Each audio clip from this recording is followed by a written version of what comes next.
नमस्कार बच्चों, उम्मीद है आप लोग वीडियो देख रहे होंगे, एंजॉय कर रहे होंगे। आप सबों का राणा बेसिक फिजिक्स में स्वागत है।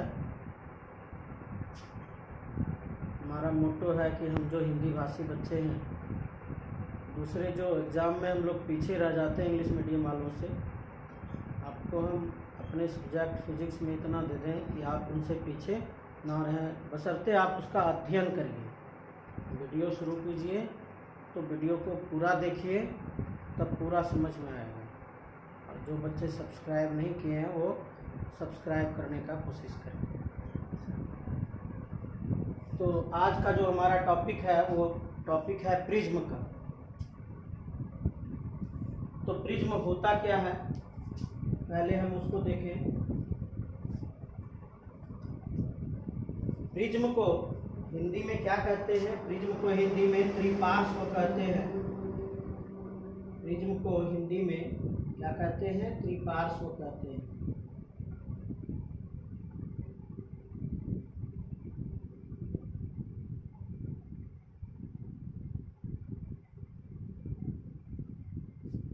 और प्रिज्म क्या है? प्रिज्म एक ठोस है। प्रिज्म क्या है? प्रिज्म एक ठोस है। और क्या है? समांगी है, यानी प्रिज्म के सभी जगह का अपवर्तनांक समान होगा, अलग नहीं होगा। प्रत्येक जगह का अगर अपवर्तनांक समान होगा, इसको समांगी कहते हैं। इंग्लिश में इसको होमोजीनियस कहते हैं। होमोजीनियस।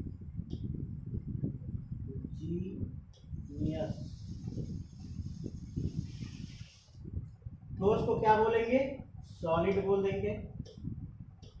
और पारदर्शी होता है, और पारदर्शी को ट्रांसपेरेंट बोल देंगे।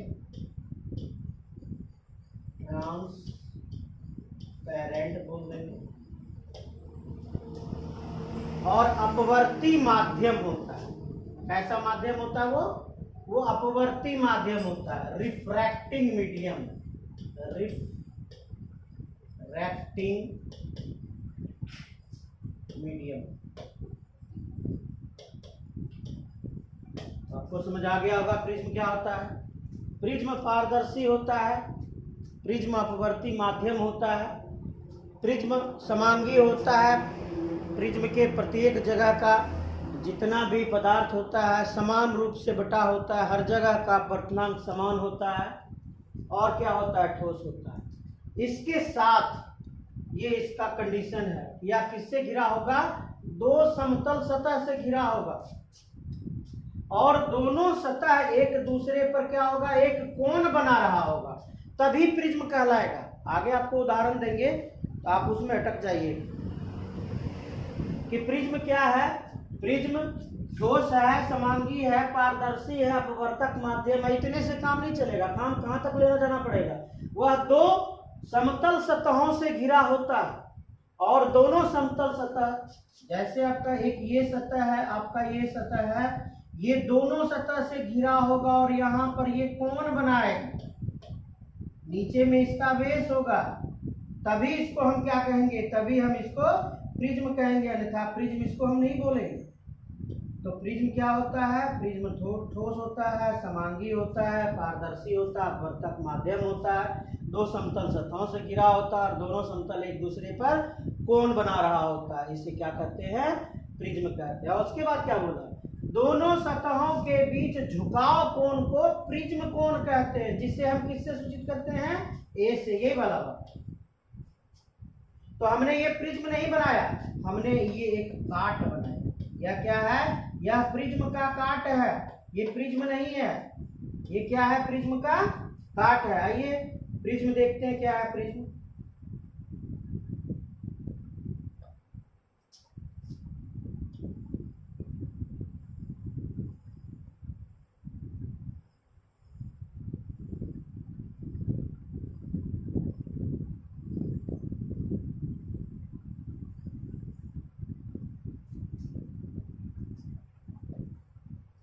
प्रिज्म का अगर फिगर बनाना है तो एक त्रिभुज बनाइए,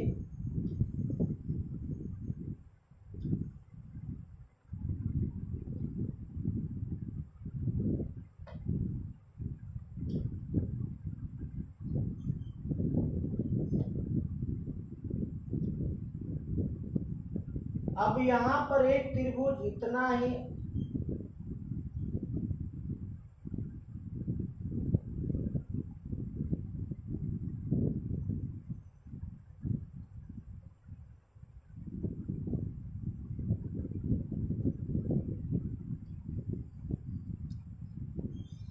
ये बना लिए, इधर ज्वाइन कर दीजिए, इसको जोड़ दीजिए, इसको जोड़ दीजिए, ये प्रिज्म है, ये प्रिज्म है।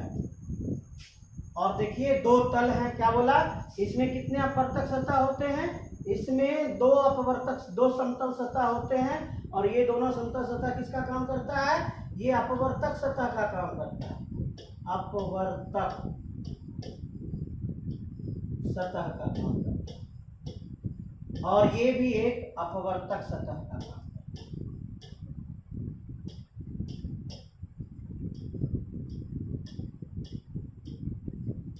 ये दोनों एक दूसरे पर जिस कोण पे झुके होते हैं उसको क्या कहते हैं, प्रिज्म कोण कहते हैं। इसको क्या बोलेंगे, इसको प्रिज्म कोण बोलेंगे। और प्रिज्म कोण को किससे सूचित करेंगे, तो ए से सूचित करेंगे, ठीक है। तो ये आपका प्रिज्म हुआ। तो हम लोग इतना लंबा चौड़ा प्रिज्म नहीं पढ़ते हैं, हम लोग क्या पढ़ते हैं, क्या है ये प्रिज्म का एक मुख्य काट है। क्या बनाते हैं प्रिज्म के मुख्य काट में, तो प्रिज्म के मुख्य काट में एक फिगर बनाते हैं त्रिभुज का। हम लोग उसको क्या मान के चलते हैं कि यह एक क्या है, यह एक प्रिज्म है। और ऐसा मान के चलने के बाद हम इसके काट को, इसका डिस्क्रिप्शन उसी प्रिज्म में कर देंगे। तो इसमें कितने, जो आपका जो अपवर्तक सतह, इसको अपवर्तक कोर भी कहते हैं। और प्रिज्म में कितने अपवर्तक कोर होते हैं, तो प्रिज्म में 1 2 3, प्रिज्म में 3 अपवर्तक कोर होते हैं। कितने अपवर्तक कोर होते हैं प्रिज्म में, 3 अपवर्तक कोर होते हैं। और इसका जो नीचे वाला भाग है, ये वाला भाग, इसको रंग देते हैं,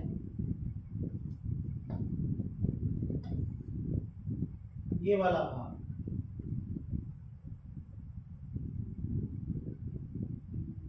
ये वाला भाग इसका क्या कहलाता है, ये वाला भाग इसका बेस कहलाता है, आधार कहलाता है। प्रिज्म का यह क्या है, यह प्रिज्म का आधार है।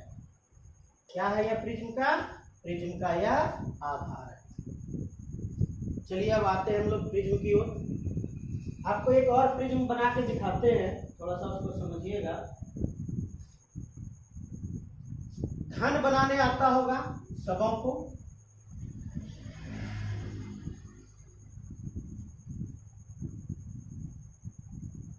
घन हो या घनाभ हो,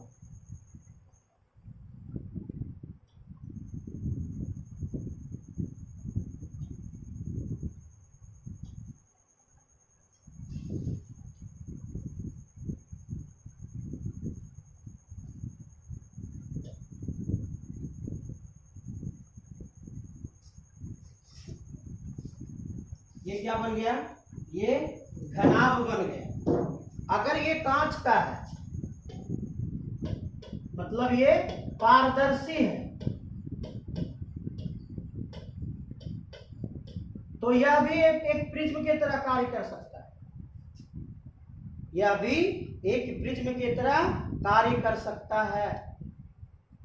ऐसे यह क्या है, यह ग्लास स्लैब है। हम लोग जो पढ़े थे पहले, यह क्या है, यह ग्लास स्लैब है। ग्लास स्लैब कब है, सो देखिए,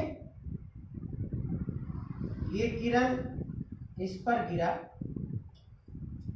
अपवर्तन हुआ, और अपवर्तन के बाद यह इस तरह से निकल गया। तो अब बताइए, दो अपवर्तक सतह से गया क्या, या दो अपवर्तक सतह से नहीं गया, या सीधा निकल गया। इसके बीच में इसका जो झुकाव कोण है, कहीं झुकाव कोण मिल रहा है क्या? कहीं झुकाव कोण नहीं मिल रहा, इसलिए यह क्या है? यह प्रिज्म नहीं है। यह क्या है? यह ग्लास स्लैब है। अगर ये ऐसे जाता, इस पे आपतित होता और फिर इस भाग से होते हुए बाहर चला, अब देखिए ये भाग आया, ये भाग आया, यहां पर कोण बन रहा है इसका। अगर यहां पर ये कोण बन रहा है तब यह प्रिज्म, तब क्या है? यह एक प्रिज्म। अगर ये सीधा निकल जाता, अगर दो अपवर्तक सतह का कोण झुकाव कोण नहीं होता तो यह प्रिज्म नहीं कहलाएगा, यह एक कांच का टुकड़ा कहलाएगा, कांच का ग्लास स्लैब कहलाएगा। प्रिज्म बनने के लिए दोनों सतहों के बीच झुकाव कोण का होना आवश्यक है। अगर ये झुकाव कोण नहीं होगा तो यह प्रिज्म नहीं कहलाएगा। यह क्या कहलाएगा? यह कांच का एक टुकड़ा कहलाएगा, ग्लास स्लैब कहलाएगा, प्रिज्म नहीं कहलाएगा। और यह प्रिज्म तब कहलाएगा जब इन दोनों के बीच झुकाव कोण मिल गया। जैसे ये देखिए, ये यहां से घुसा, यहां से मिल गया, यानी ये पोर्शन और ये पोर्शन, इन दोनों के बीच जो झुकाव कोण है उसको क्या कह देंगे? तब इसको क्या कहेंगे? यह एक प्रिज्म। यानी प्रिज्म होने के लिए दो अपवर्तक सतह का होना आवश्यक है।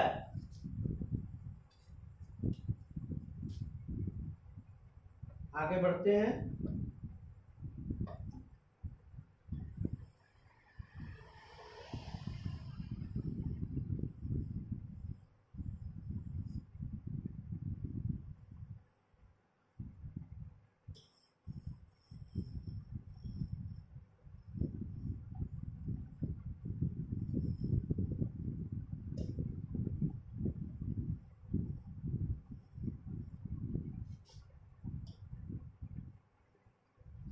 बाबू मेरे, अब जब प्रिज्म पढ़ना है तो हम ये आते हैं प्रिज्म के मुख्य काट पर। ये प्रिज्म का एक मुख्य काट है, ये प्रिज्म का एक मुख्य काट है। इस काट के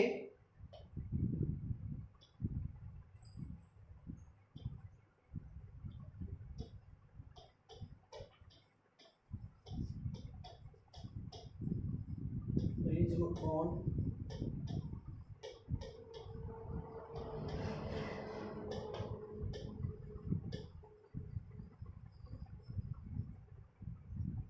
ये एक रेखा थी, यहां पर आकर गिरी। तो क्या है ये श्वेत प्रकाश है, सूर्य का श्वेत प्रकाश है, जो प्रिज्म के एक अपवर्तक सतह पर, रिफ्रैक्टिंग सरफेस, अपवर्तक सतह, रिफ्रैक्टिंग सरफेस, अगर इसका नाम A है, इसका नाम B है, इसका नाम C है, तो रिफ्रैक्टिंग सरफेस कौन कौन है? AB है और BC AC है, क्योंकि इन दोनों के बीच कोण बन रहा है। अगर ये किरण यहां से जाती, यहां से जाती और अपवर्तन के बाद यहां से निकल जाती, तो कौन सा प्रिज्म कोण होता है? ये वाला प्रिज्म कोण होता है, प्रिज्म एंगल।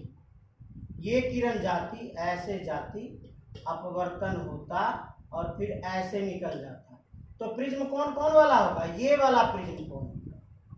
ये वाला क्या हो जाएगा? इसका प्रिज्म कोण हो जाएगा। यानी प्रिज्म कोण निर्भर करता है किस पर? जो किरण जा रही है उस किरण पर प्रिज्म कोण निर्भर करता है कि कौन सा प्रिज्म कोण बनेगा।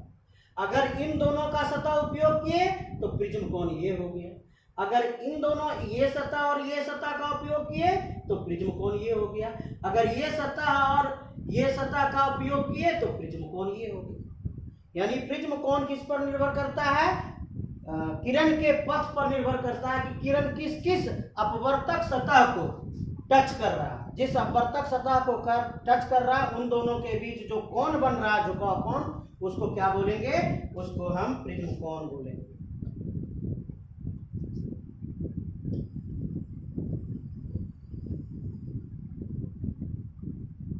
चलिए, तो आते हैं हम लोग इसका नाम लिखने के लिए भाई प्रिज्म कोण क्या क्या है, प्रिज्म में कौन कौन सी रेखाएं होती हैं, तो आपका नाम क्या दिया, ए दिया, बी दिया, सी दिया।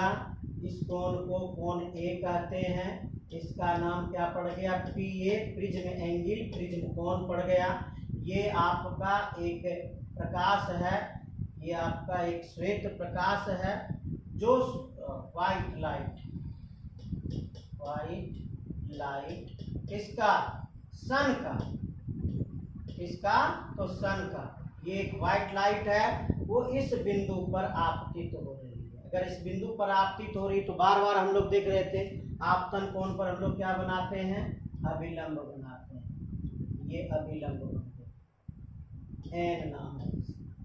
अब ये म्यू एर या म्यू वन कहिए, ये म्यू प्रिज्म या म्यू टू कहिए, ये म्यू एर या म्यू वन कहिए, दोनों में से कुछ भी, ठीक है। तो हवा से यह कांच में जा रहा है तो यह क्या होगा, अभिलंब की ओर झुकेगा, तो ये थोड़ा सा इधर झुकेगा। ये है P A B C, ये है Q, इसका नाम हम Q देते हैं। तो जो किरण PQ है, किरण PQ है, इसका नाम क्या पड़ता है, आपतित किरण, आपतित किरण। इसको कहते हैं इंसिडेंट रे, इंसिडेंट रे। इसके बाद PQ, इसका नाम, यहाँ ये भी तो आपतन बिंदु हो गया, यहाँ पर आप अभिलंब बना दीजिए, ये N है। अब ये जो किरण है Q, इसका नाम R दे दीजिए, QR। तो किरण QR जो है, किरण QR, इसका नाम हो जाता है अपवर्तित किरण, अपवर्तित किरण, रिफ्रैक्टेड रे, रिफ्रैक्टेड रे। अब देखिए यहाँ ये म्यू पी, म्यू प्रिज्म का अपवर्तनांक है। अब ये किरण यहाँ से बाहर निकलेगी तो सघन से विरल में जाएगी, तो क्या होगा, अभिलंब से दूर हटेगी, तो अभिलंब ऊपर है, दूर हटने के लिए कहाँ झुक जाएगा, ये यहाँ पे झुक जाएगा। तो इसका नाम क्या पड़ता है, इसका नाम पड़ता है निर्गत किरण। इसका नाम क्या पड़ा, निर्गत किरण। अब यहाँ पर नाम दे दीजिए S, तो RS किरण, RS को क्या कहते हैं, निर्गत किरण कहते हैं, इमर्जेंट रे, इमर्जेंट।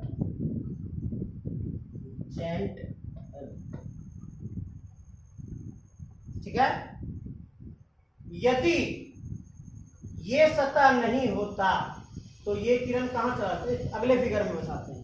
इतना सा बात आप नोट कर लीजिएगा थोड़ा देर के लिए, और जल्दी से इसका एक फोटो खींच लीजिए मोबाइल में ताकि आपको उतारने में आसानी हो। ठीक है, तो अब चलते हैं हम लोग फ्रेश फिगर पे।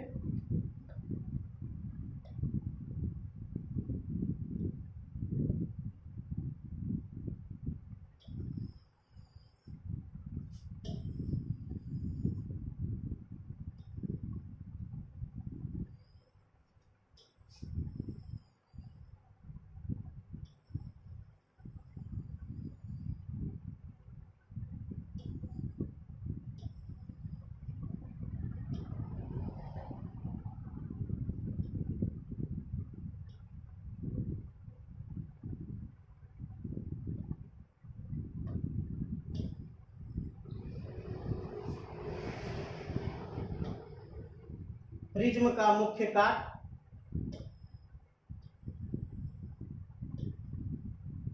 ये जो किरण थी आपतित किरण, ये किरण यदि सतह ए भी नहीं होता तो ये किरण क्या होता, बढ़ते चला जाता।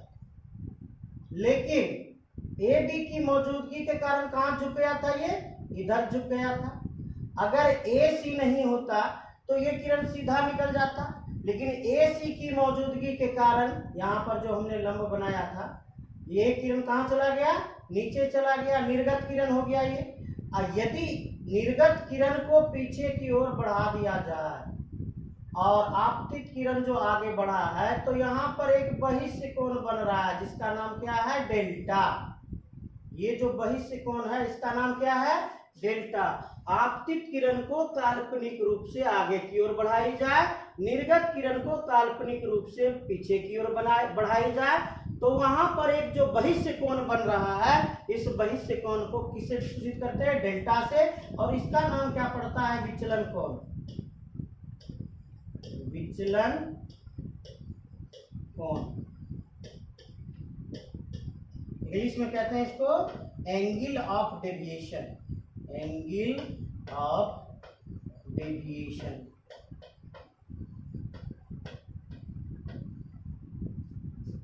उम्मीद था हमने सारे टर्म को पूरा कर दिया। अब हम लोग आते हैं प्रिज्म के फिगर की ओर। जल्दी से आप फोटो ले लीजिए ताकि आपको बनाने में आसानी हो।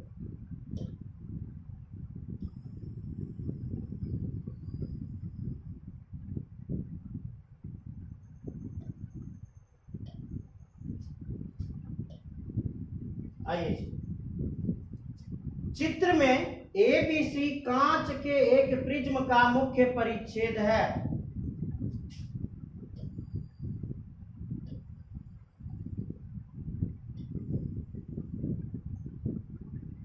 ए बी सी क्या है, कांच के एक प्रिज्म का मुख्य परिच्छेद है, काट है, जिसके प्रथम अपवर्तक तल AB पर सूर्य का श्वेत किरण PQ, सूर्य का श्वेत किरण P, और यहां पर नाम क्या देंगे, Q। श्वेत किरण PQ बिंदु Q पर आपतित होती है, तो इसका नाम क्या पड़ गया, बिंदु Q पड़ गया। अब क्या करेंगे, ये आपतन बिंदु है, तो क्या करेंगे, यहां से एक अभिलंब बना देंगे।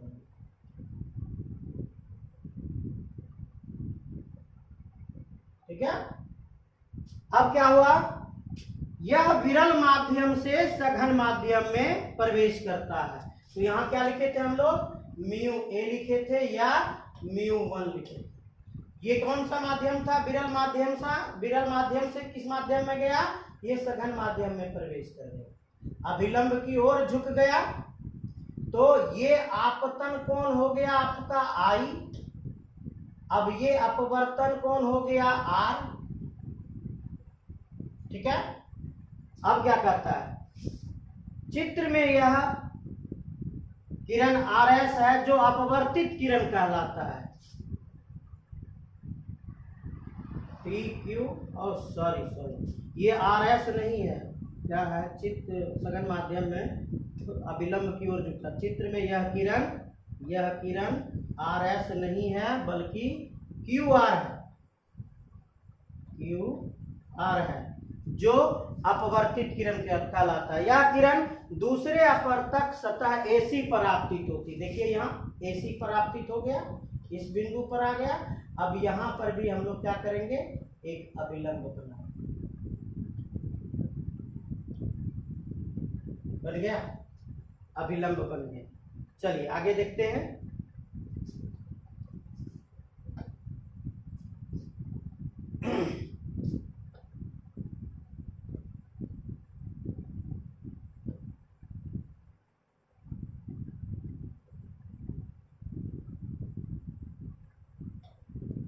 यहां से यह किरण सघन माध्यम से विरल माध्यम में प्रवेश करता है और अभिलंब से दूर हट जाता है। इसका क्या नाम पड़ा, इसका निर्गत किरण नाम पड़ा। क्या नाम पड़ा इसका, निर्गत किरण। चित्र में यह किरण क्या है बच्चों, ये जो चित्र दिख रहा है ये प्रिज्म का चित्र है, जो आपने थ्योरी पढ़ा था कि भाई थ्योरी में क्या था कि एक त्रिपार्श्व है, जिसके प्रिज्म कोण का नाम ए है, और श्वेत किरण जो है अपवर्तक तल ए बी पर आपतित हो रही है, और वह श्वेत किरण कौन है? पी क्यू है, जो क्यू पर आपतित हो रही है।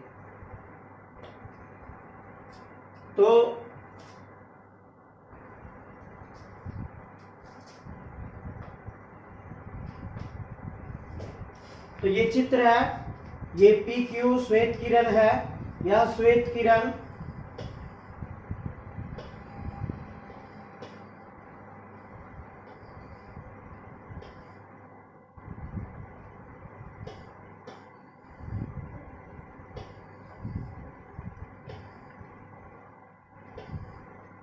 क्या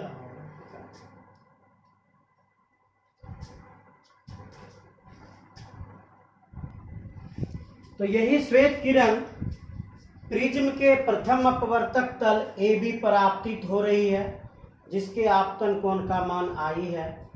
जब यह विरल माध्यम से सघन माध्यम में प्रवेश करता है तो अभिलंब की ओर झुक जाता है। अपवर्तन कोण R1 है, और यह यहाँ से चलकर दूसरे अपवर्तक तल AC पर आपतित हो रही है। इसका जो बिंदु है, ये कौन सा बिंदु है? ये बिंदु R पर आपतित हो रही है। ये बिंदु R है, ये बिंदु Q है, इस पर आपतित हो रही है। और दूसरे तल पर जो आपतन कोण है वो R2 है, और जब वो बाहर निकलती है तो म्यू P से कहाँ जाती है? म्यू A, विरल माध्यम में, अतः यह विलंब से दूर हट जाती है। तो हम लोग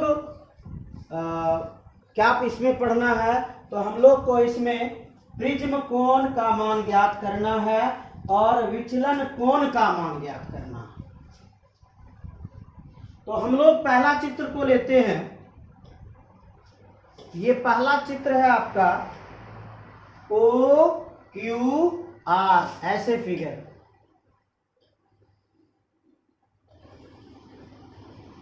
ओ क्यू आर, यहां पर विचलन कोण डेल्टा बन रहा है।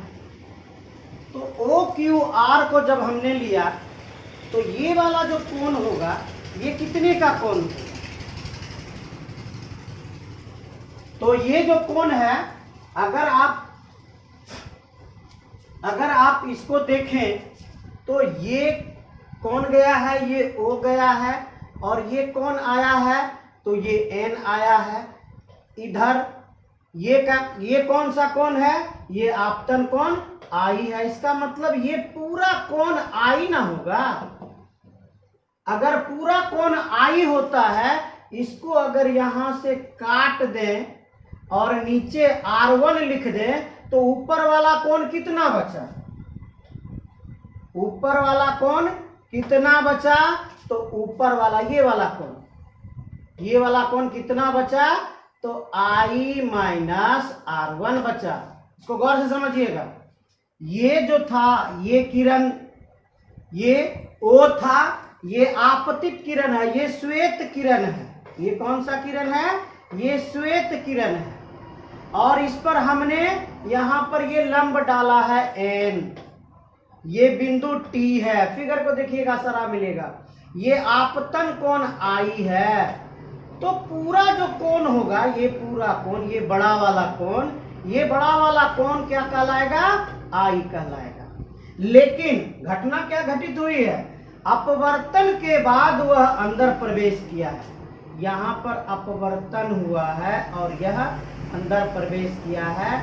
आप इस कोण का नाम R1 लिख रहे हैं। बड़ा वाला कोण I है, छोटा वाला कोण R1 है। तो ये कौन सा कोण हुआ? ये कोण हुआ I माइनस R1। तो ये वाला कोण कौन सा हुआ? ये वाला कोण, ये कोण हो गया I माइनस R1। इसको गौर से समझना, यहीं पे आप मिस कीजिएगा। अब दूसरा जो इस तरफ वाला बात है, तो इस तरफ वाला बात को अगर आप देखते हो तो इधर से आया है ये वाला, और यहां आने के बाद ये नीचे गया है, इसका नाम है ई। अगर इसको आप पीछे की ओर बढ़ा देते हो तो ये जो बड़ा वाला कोण बन रहा है, तो ये बड़ा वाला कोण सम्मुख कोण है ना, बड़ा वाला कोण क्या हो जाएगा, ई हो जाएगा। ये जो पूरा बड़ा वाला कोण है इसका मान कितना हो जाएगा, इस बड़े वाले कोण का मान ई हो जाएगा। लेकिन यहां पर फिगर देखिएगा तो ये क्या लिखा है, इस कोण का नाम R2 है। अगर उस कोण का नाम R2 है, ये छोटा वाला का नाम R2 है, तो इस कोण का मान कितना होगा भाई, बड़ा वाला कोण E है, छोटा वाला कोण R2 है, तो इस कोण का मान क्या हो जाएगा, E माइनस R2। तो यहां पर जो कोण बन रहा है इस कोण का नाम क्या पड़ा, E माइनस R2।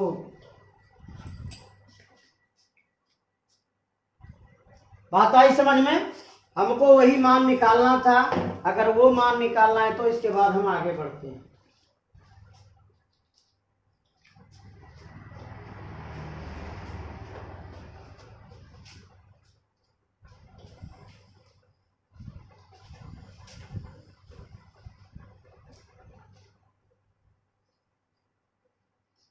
चलिए, तो भाई यहां क्या देख रहे हैं हम, यहां क्या देख रहे हैं हम कि ये जो डेल्टा बना हुआ है, ये डेल्टा क्या है, ये डेल्टा क्या है, ये बहिष्य कोण है।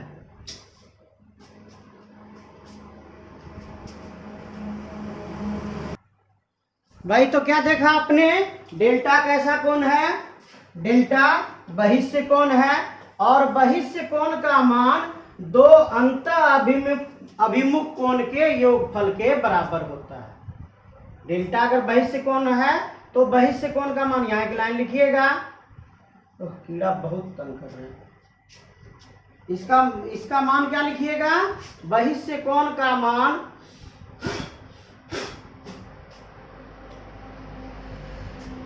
बहिष्य कोण का मान दो अंतः अभिमुख कोण के योग के बराबर होता है।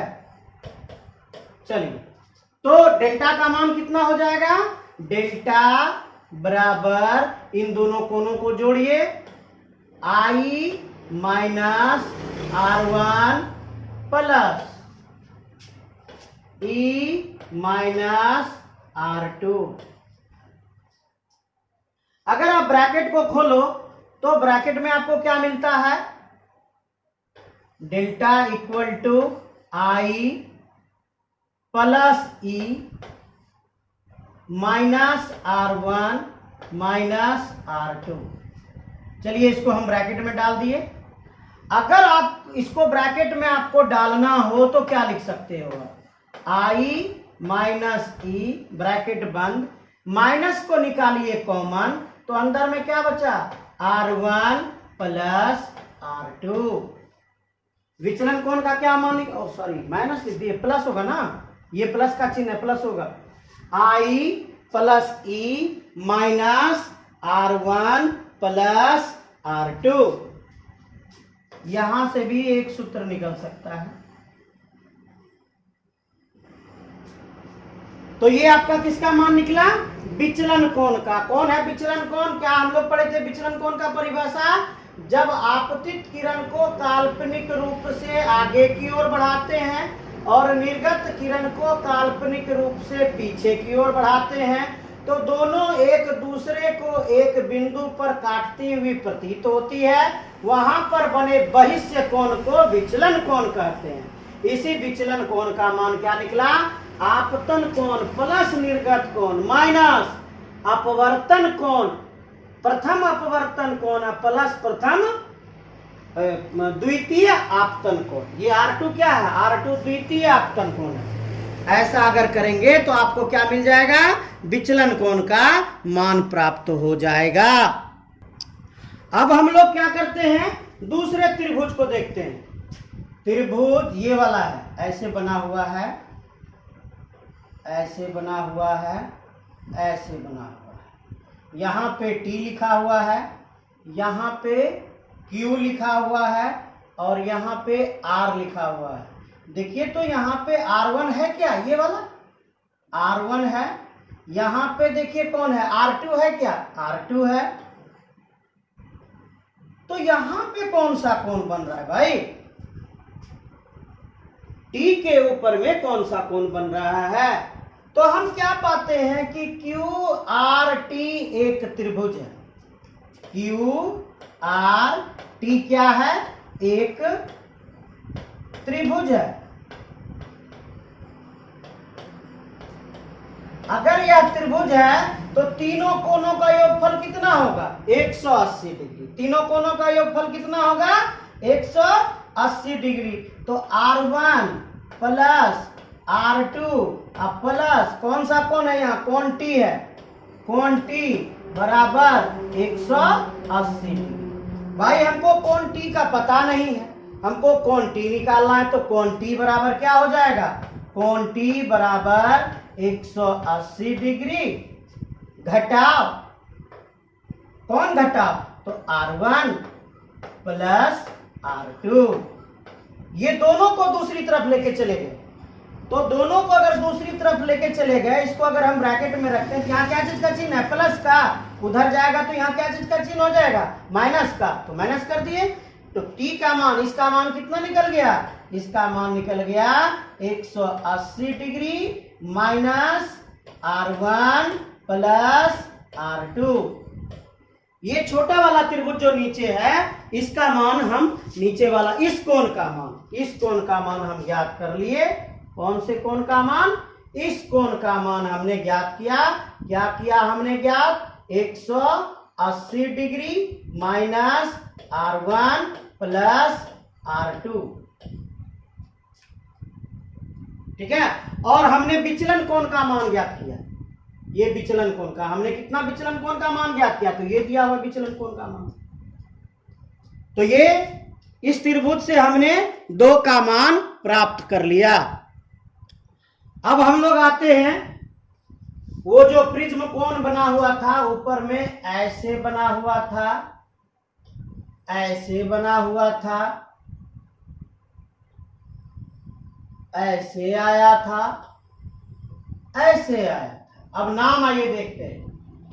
शायद यहां पर नाम PQ लिखा हुआ था, यहां पर R लिखा हुआ था, यहां पर N डैश लिखा हुआ था, यहां पर N लिखा हुआ था, यहां पर A लिखा हुआ था, यहां पर T लिखा हुआ था।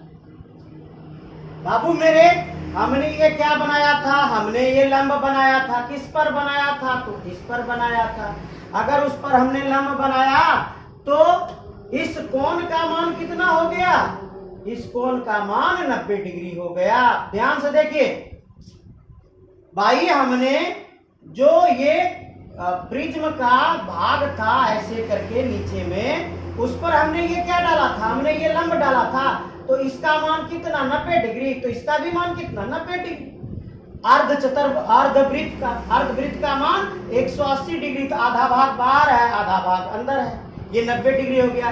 ठीक उसी प्रकार हम लोग इधर क्या बनाए थे? इधर भी हम लोग लंब बनाए थे। अगर ये किस पर लंब है? तो इस पर लंब है। अगर इस पर लंब है तो ये वाला भाग का मान कितना? 90 डिग्री। तो अंदर शेष बचा कितना? 90 डिग्री। इन दोनों कोण का मान कितना हो गया? 90 डिग्री। इसका मान क्या था? इसका नाम हमने A रखा था और इसका मान हमने निकाला था कितना? 180 डिग्री घटाव R1 प्लस R2। लेकिन अब क्या देख रहे हैं? क्या A Q T आर एक चतुर्भुज है। क्या है? एक चतुर्भुज है। चतुर्भुज जिसमें 4 भुजाएं होती हैं और सभी इसके चतुर्भुज के चारों कोनों का योग कितना होता है बेटा? 360 डिग्री होता है। तो अब आपको क्या करना होगा? चारों कोनों को जोड़ दीजिए, 360 पूरा करना है।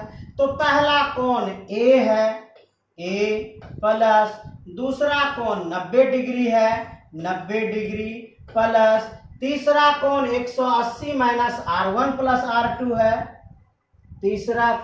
तीसरा कोण है 180 degree minus R1 plus R2 है।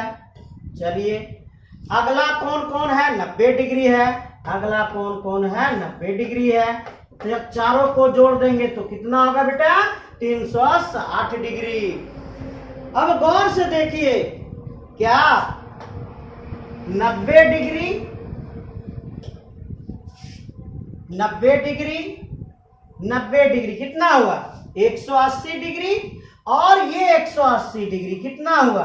तीनों मिला के इसको जोड़िए और इसके साथ इसको जोड़िए, 360 डिग्री हुआ। तो 360 कैंसिल हो गया ना, 360 और 360 कैंसिल हो गया। तो बचा क्या आपके पास? आपके पास बचा a minus R1 plus R2 बराबर 0। लिखते हैं यहां a, फिर कीड़ा आ गया,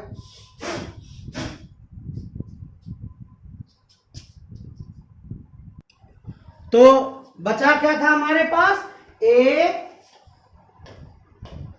उसके बाद प्लस नहीं, हमारे पास ये माइनस वाला बचा था ना। हमारे पास अगर ये माइनस वाला बचा था तो क्या लिखेंगे? a माइनस ब्रैकेट में R1 प्लस R2 बराबर कितना बचा था? 0। कितना बचा था? बराबर 0 बचा था। तो अब क्या करते हैं? R1 प्लस R2 को उधर लेके चले जाते हैं। तो क्या मिला आपको? a बराबर, ये माइनस था उधर गया तो प्लस हो गया, R1 प्लस R2। ये आपका प्रिज्म कोण का सूत्र मिल गया। क्या मिला आपको? प्रिज्म कोण का सूत्र मिला। प्रिज्म कोण का फॉर्मूला मिला, ठीक ना। इसके बाद हम लोग विचलन कोण का मान निकाले थे भाई। विचलन कोण का मान निकाले थे, कहां गया? और यहां है, I plus E minus R1 plus R2। अभी आप क्या निकाले कि R1 प्लस R2 बराबर a होता है। किस सूत्र से? तो प्रिज्म कोण के सूत्र से। किस सूत्र से? तो प्रिज्म कोण के सूत्र से। तो बेटा मान रख दो ना इसमें, delta equal to I plus E minus A. विचलन कोण का क्या सूत्र मिला? डेल्टा बराबर I plus E minus A. विचलन कोण का सूत्र क्या मिला? I plus E minus A. ये आपका किसका सूत्र है? ये आपका विचलन कोण का सूत्र है। किसका सूत्र है ये? विचलन कोण का सूत्र है। ये आपका प्रिज्म कोण का सूत्र है, ये आपका विचलन कोण का सूत्र है। ये दो सूत्र आपके दिमाग में अगर बैठ गया तो अभी हम लोग 2-3 न्यूमेरिकल सोल्व कर लेंगे और देखेंगे कैसा क्या होता है।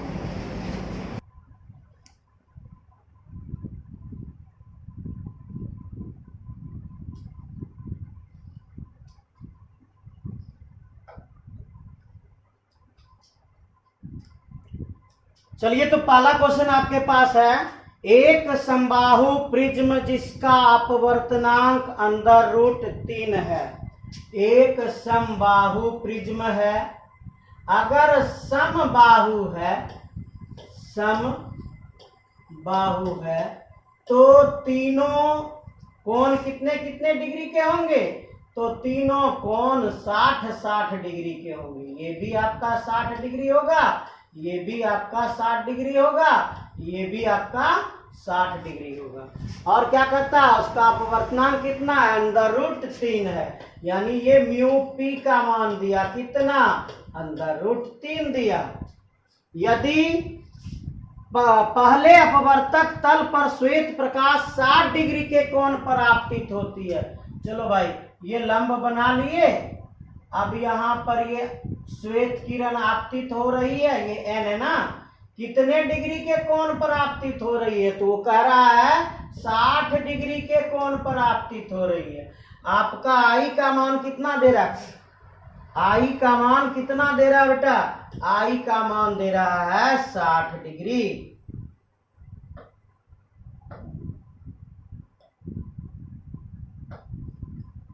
आई का मान आपका दे दिया, आई का मान कितना दे दिया?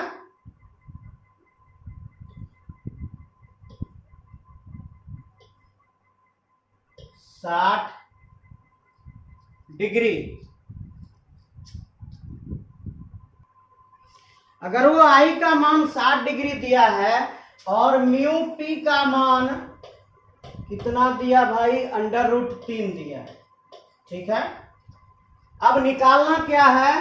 तो प्रिज्म का विचलन कोण डेल्टा बराबर वाट, और क्या निकालना है? निर्गत कोण ई बराबर वाट। चल अब इसको बनाते हैं। तो भाई हम लोग तो स्नेल का नियम पढ़े थे, है ना? हम लोग किसका नियम पढ़े थे? हम लोग स्नेल का नियम पढ़े थे। क्या पढ़े थे? Snell's law.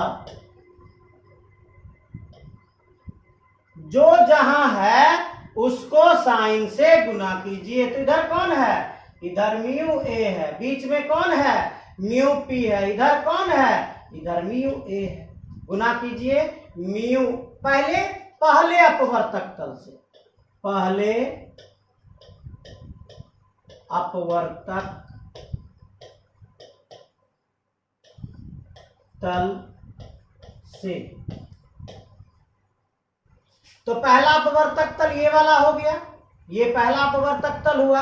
तो यहां पे स्नेल का नियम लगाइए, म्यू ए साइन, कौन से गुना कर दें? तो यहाँ कौन क्या है? 60 है ना, तो 60 से गुना कीजिए। म्यू ए साइन 60 डिग्री बराबर। अब जैसे ही अंदर घुसेंगे तो कौन मिला? म्यू पी साइन, यहां क्या लिखते थे? R1 लिखते थे, R1। तो क्या लिखेंगे यहां? साइन R1 मान रखा जाए। म्यू ए बराबर 1, हवा है तो 1, साइन 60 का मान कितना होता है भाई? साइन 60 का मान अंडर रूट 3/2 होता है, बराबर म्यू पी का मान कितना दिया है? तो म्यू पी का मान अंडर रूट 3 दिया है। आर का मान कितना दिया पता नहीं, तो साइन R1 अंडर रूट 3/1 तो लिख सकते हैं। अंडर रूट 3 कैंसिल हो गया, ये दोनों कैंसिल हो गया। क्या बचा इधर? 1/2 बचा। 1/2 बराबर साइन R1। अब किसका मान होता है? साइन में किसका मान 1/2 होता है? तो साइन 30 डिग्री बराबर साइन R1। तो R1 का मान कितना निकल गया आपका? 30 डिग्री निकल गया। अब यहां से आते हैं दूसरे अपवर्तक तल पर। R1 का मान ये यहां से आया इस अपवर्तक तल, इसका मान कितना निकला? इसका मान 30 डिग्री निकला। अब किसका मान निकालना है? अब इसका मान निकालना है ना। ये कौन था? ये R2 था, ठीक ना। ये कौन था? ये R2 था। चलिए तब आते हैं दूसरे अपवर्तक तल पर। दूसरे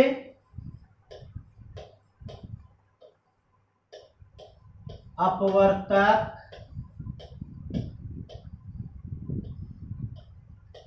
तल से, ठीक है। जब दूसरे अपवर्तक तल पर आते हैं तो हमको तो हर हाल में कोण निकालना है। तो दूसरे अपवर्तक तल में हर हाल में कोण कैसे ज्ञात करेंगे वो आप देख। तो दूसरे अपवर्तक तल में तो हमको R2 का मान मालूम है नहीं, R2 का मान कैसे ज्ञात करेंगे? तो हम लोग को एक सूत्र मिला था, A बराबर R1 प्लस R2। ए का मान कितना? ए का मान 60 डिग्री।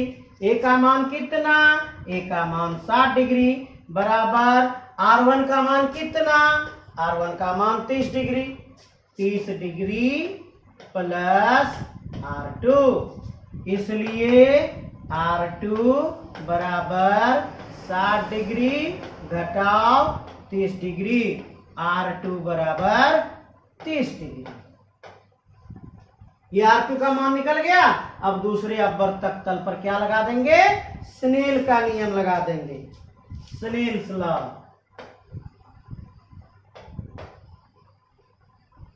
जो जहां है गुना कर दीजिए, अंदर में म्यू पी है तो म्यू पी R2 से गुना करेगा, mu P sine R2 equal to, बाहर में कौन है? तो बाहर में हवा है, mu A sine E. Mu P का मान कितना है? √3, √3 साइन R2, तो साइन R2 का मान कितना है? 30 डिग्री है बराबर म्यू ए का मान कितना है? 1 साइन ई, √3 साइन 30 डिग्री का मान कितना है? 1/2 बराबर साइन ई। इसको गुना करेंगे कितना आएगा? √3/2 बराबर साइन ई। साइन में किसका मान 3/2 होता है? तो साइन में √3/2 किसका मान होता है? 60 डिग्री का मान होता है। तो आपको एक क्वेश्चन मिल गया, एक क्वेश्चन का आंसर मिल गया। ई बराबर कितना? ई बराबर 60 डिग्री। ई बराबर कितना? ई बराबर 60 डिग्री। अब आते हैं विचलन कोण पे। विचलन कोण का हम लोग क्या सूत्र निकाले थे? तो विचलन कोण का हम लोग सूत्र निकाले थे, delta equal to I plus E minus A. I का मान कितना? 60 डिग्री प्लस ई का मान कितना? 60 डिग्री माइनस ए का मान कितना? 60 डिग्री। तो कितना आया? 120 डिग्री घटाव 60 डिग्री बराबर कितना आया? 60 डिग्री। तो विचलन कोण का मान कितना निकला आपको? विचलन कोण का मान निकल गया टू 60 डिग्री। विचलन कोण का मान कितना ज्ञात हो गया? To 60 degree. ई का भी मान ज्ञात हो गया, डेल्टा का भी मान ज्ञात हो गया। यानी अब सोचिए कि हम लोग जो स्नेल का नियम पढ़े थे वो कहाँ पढ़े थे, कितना इंपॉर्टेंट था कि अब प्रिज्म में भी आपको स्नेल का नियम लगा देना है। प्रिज्म में भी आपको स्नेल का नियम लगाना है। जो जहां है वहीं गुना कीजिए साइन के साथ कोण में। इधर भी गुना कर दिए, इधर भी गुना कर दिए। भी इधर गुना करेंगे तो एक मान निकलेगा। इसका मान निकालने के लिए प्रिज्म कोण का सहायता ले लेंगे। प्रिज्म कोण का सूत्र पढ़े थे, क्या पढ़े थे? ए बराबर R1 माइनस R2। इसका सूत्र से आप R2 का मान निकाल लीजिए, उसके बाद स्नेल के नियम से E का मान निकाल लीजिए। ठीक इसी प्रकार दूसरे क्वेश्चन को भी बनाते हैं, गौर कीजिएगा। जल्दी से इसका लीजिए फोटो, बढ़ते आगे, अगले क्वेश्चन में आते हैं। वही फार्मूला उतना सा ही लगाएंगे। एक प्रकाश किरण एक समबाहु प्रिज्म, सेम क्वेश्चन है भाई, समबाहु प्रिज्म इसका मान 60 डिग्री, इसका मान 60 डिग्री, प्रिज्म कोण का मान 60 डिग्री। क्या लिखें? ए बराबर 60 डिग्री। चलिए, समबाहु प्रिज्म अपवर्तनांक कितना है? 1.5। म्यू पी का मान कितना है? म्यू पी का मान 1.5 है। से इस प्रकार अपवर्तित होती है कि आपतन कोण और निर्गत कोण बराबर हो जाते हैं। गिवन क्या दिया हुआ है आपको? गिवन में क्या दिया है आपको? आई बराबर ई। निर्गत कोण बराबर हो जाते हैं। निर्गत कोण प्रिज्म कोण का 3/4 गुना है। निर्गत कोण ई बराबर प्रिज्म कोण का ए गुना 3/4। ई बराबर ए का मान 60 गुना 3/4। कितना बार में कटा? 15 बार में कटा। 15 तिया 45 डिग्री। ई का मान कितना? 45। हमको गिवन है दिया हुआ। क्या दिया हुआ है गिवन? हमको दिया है कि आई और ई दोनों बराबर हैं। तो अगर ई का मान 45 डिग्री आया तो आई का मान कितना होगा? चूंकि आई बराबर ई बराबर 45 डिग्री। आई का मान क्या कितना निकला? 45 डिग्री। विचलन कोण का मान ज्ञात कीजिए। चलिए, तो विचलन कोण डेल्टा होता है। इसका सूत्र होता है आई प्लस ई माइनस ए प्रिज्म कोण। आई प्लस ई दोनों 45 डिग्री है। डेल्टा बराबर ये भी आपका 45 डिग्री है और ये भी आपका 45 डिग्री है। घटाओ ए का मान 60 डिग्री है तो 45 अरे घटा दीजिए प्लस 90 डिग्री माइनस 60 डिग्री बराबर कितना? 30 डिग्री। आंसर हो गया।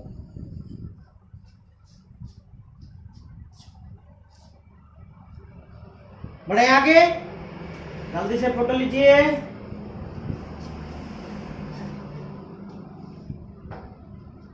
अगले क्वेश्चन में आते हैं। एक प्रिज्म का प्रिज्म कोण 75 डिग्री है।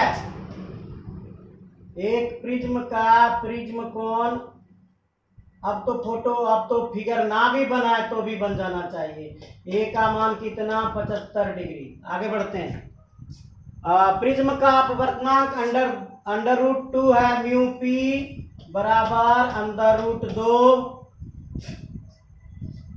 उसके प्रथम अपवर्तक तल पर श्वेत किरण 45 डिग्री के कोण पर आपतित होती है। आई बराबर 45 डिग्री। तो उसका निर्गत कोण और विचलन कोण ज्ञात करें। ई बराबर व्हाट? विचलन कोण डेल्टा बराबर सेम क्वेश्चन है भाई। चलिए बना के देखते हैं, ट्राई करके। तो भाई ये गिरा, यहां पर लंब बना दिए। इसका मान कितना? 45 डिग्री। ये म्यू ए है, ये म्यू ए है। पहले इतना सा काम कर लेते हैं। आइए, तो क्या लिखें? स्नेल के नियम से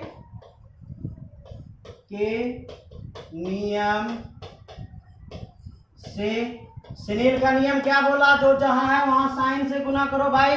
म्यू ए साइन 45 डिग्री बराबर म्यू पी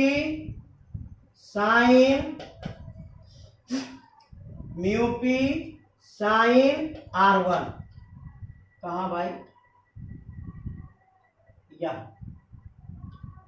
ये क्या है? ये R1। चलिए, तो म्यू ए का मान 1, साइन 45 का मान 1/√2 बराबर म्यू पी का मान √2 साइन R1।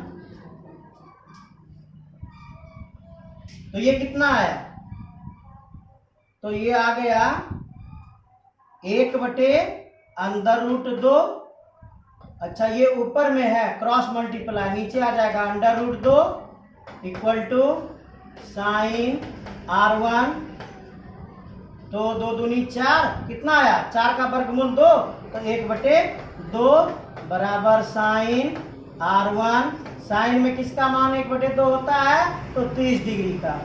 R1 बराबर 30 डिग्री, इसका मान निकल गया। अब आपको निकालना है किसका मान, R2 का मान निकालना है। ये है आपका R2, इसका मान निकालना है। तो क्या है सूत्र, प्रिज्म कोण के पास आते हैं। A बराबर R1 प्लस R2, 75 डिग्री बराबर R1 का मान 30 डिग्री प्लस R2 बराबर 75 डिग्री माइनस 30 डिग्री। R2 बराबर 75 में 30 गया 5, 7 में 3 गया 4, 45 डिग्री। R2 का भी मान भाई 45 डिग्री आ गया, गौर कीजिएगा। R2 का मान भी आपका 45 डिग्री आया, R1 का मान आपका 30 डिग्री आया। तब हम लोग क्या करेंगे, ये कहां पे लगाए थे, प्रथम अपवर्तक तल पर ना। अब कहां पे लगाएंगे, द्वितीय अपवर्तक तल पर लगाएंगे। क्या लगाएंगे, स्नेल का नियम लगाएंगे। स्नेल के नियम से, स्नेल के नियम से क्यों लगा रहे हैं भाई, क्योंकि हमको ई का मान निकालना है। तो आइए इसका गुना कर लें, म्यू पी साइन R2 बराबर mu A sine E. Mu P का मान √2 साइन R2 का मान 45 डिग्री बराबर म्यू ए का मान 1 साइन ई। √2 साइन 45 का मान 1/√2 बराबर 1 गुना साइन ई, तो साइन ई। √2 कैंसिल, बचा कितना 1। तो साइन में किसका मान 1 होता है, 90 डिग्री का। ई बराबर 90 डिग्री। क्या हो गया भाई, ये इसको तो बाहर निकलना था ना, इसको कहां निकलना था, इसको ऐसे करके बाहर निकलना था। किस कोण पे, ई कोण पे। लेकिन आपके ई का मान कितना आ रहा है, ई का मान आपका कितना आ रहा है, ई का मान आ रहा है 90 डिग्री। भाई ऐसे निकलेगा क्या, 90 डिग्री का कोण अगर बनाएगा तो यहां से ना बनाएगा, ऐसे ना आएगा। अरे सतह पे चलना शुरू कर दिया क्या, लग तो रहा है सतह पे चलना शुरू। इसका मतलब ये क्रांतिक कोण है क्या, सघन से विरल में। किसमें, रेरर से, सॉरी डेंसर से, यहां इधर म्यूपी क्या था, म्यूपी क्या था, डेंसर था। म्यूपी क्या था, म्यूपी डेंसर था। तो म्यूपी डेंसर था, डेंसर से कहां जा रहा था वो, डेंसर से रेरर में जा रहा था। तो इसका मतलब ये जो 90 डिग्री का कोण आया, सरफेस पे चलना शुरू आया, है ना। तो ये किसका लक्षण है, ये तो क्रांतिक कोण का लक्षण है। इसका मतलब R2 क्या है, R2 क्रांतिक कोण है। R2 क्या है, R2 क्रांतिक कोण है। और इसी क्रांतिक कोण के कारण, इसी क्रांतिक कोण के कारण ये जो रेखा है, ये जो किरण है, निर्गत किरण कहां चलना शुरू कर दिया, निर्गत किरण सतह पर चलना प्रारंभ कर दिया,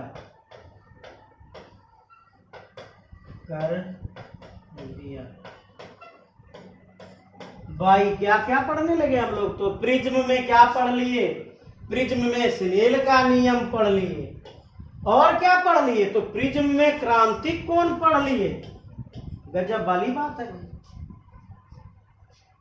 तो आपको क्वेश्चन क्या क्या पूछा था, आपको आंसर मिला या नहीं। ई का मान 90 डिग्री मिला, बिल्कुल मिला।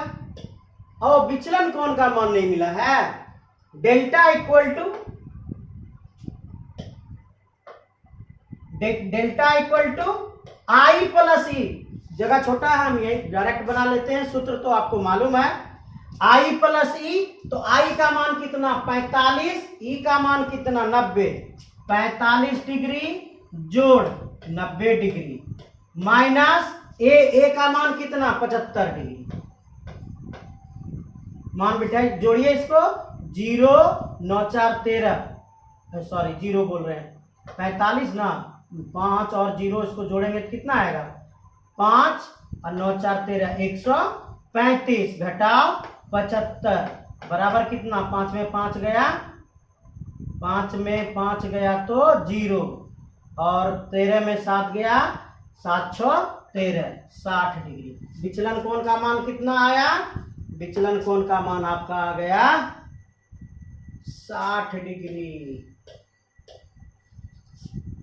विचलन कोण का मान क्या आ गया 60 डिग्री। क्या क्या पढ़ लिए भाई, स्नेल का नियम पढ़ लिए, और क्या पढ़ लिए, क्रांतिक कोण पढ़ लिए, ग्रेजिंग ऑन दी सरफेस। इसके बाद क्या पढ़ लिए भाई, इसके बाद शायद कहीं उसका तो नंबर नहीं है, कहीं टीआईआर का तो नंबर नहीं। चलिए ये क्वेश्चन आपके लिए है, एक समद्विबाहु प्रिज्म है, एक समद्विबाहु